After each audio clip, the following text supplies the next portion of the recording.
The new coronavirus has spread from China throughout the world and is challenging our nation in new ways. Across our country, daily routines are being disrupted. Families are grappling with school closings and changes to child care. Major American companies and institutions are literally modifying how they do business. And a growing number of Main Street small businesses face the possibility of significant disruptions as more and more communities begin to hunker down, as Dr. Fauci put it, on the advice of public health experts and local leaders. As an aside, I've noticed that a lot of the discussion in the media has focused on individuals who may be temporarily transitioning from office work to working from home. So I want to especially acknowledge the many other hardworking Americans for whom telework is not an option.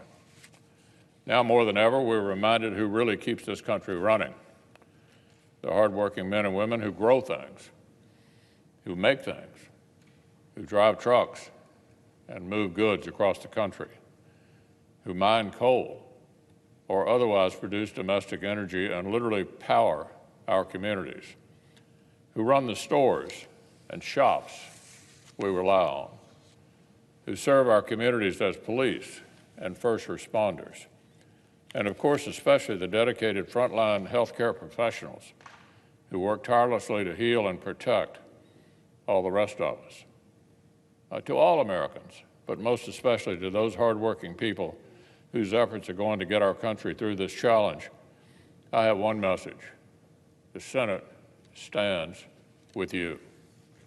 We stand with American workers and families. We stand with American businesses. And we stand with the public health experts and the heroic frontline medical professionals, whom our nation seems poised to lean on as heavily as we have at any point in recent memory. The Senate is committed to meeting these uncertain times with bold and bipartisan solutions. That's what we did a little more than a week ago when the Senate passed billions of dollars in emergency funding for health and small businesses with an overwhelming bipartisan vote and put it on the President's desk. That's what we're going to keep doing this week, particularly if the House of Representatives can actually complete its work and transmit a finished product of its relief over to us. And it's what we're going to keep doing in the days and weeks ahead. With respect to the House-passed legislation, I understand the House chose to proceed with their planned one-week recess despite not having finished processing their bill. As of this afternoon, we're still waiting for the House to reach a decision on possible technical corrections and submit a final product to us here in the Senate. We cannot consider the legislation until we get it.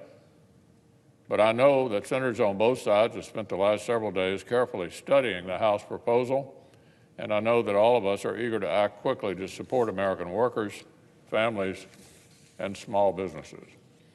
Even more broadly, Senate Republicans are absolutely convinced that the House's bill can only be the beginning, just the beginning, of Congress' efforts to secure our economy and support American families. This is a unique challenge. Unlike in any other tough circumstances, our short-term goal is not simply to bring economic activity right back to normal starting tomorrow. Instead, our task is to secure the historically strong foundation of our nation's economy and support Americans during this period when public health may require that some normal activities simply be scaled back. I've spoken with countless colleagues and committee chairmen over the last several days. We agree there are three major areas where the Senate must continue to develop bold and bipartisan action. Number one, we'll need to take further steps to assist individual Americans and families with financial challenges in the weeks and months ahead. Number two, we will need to further significant need further significant actions to secure our nation's economy, particularly Main Street small businesses, and safeguard our historically strong economic foundation through this period. And number three, we'll need further steps to ready our healthcare system and support our nation's medical professionals.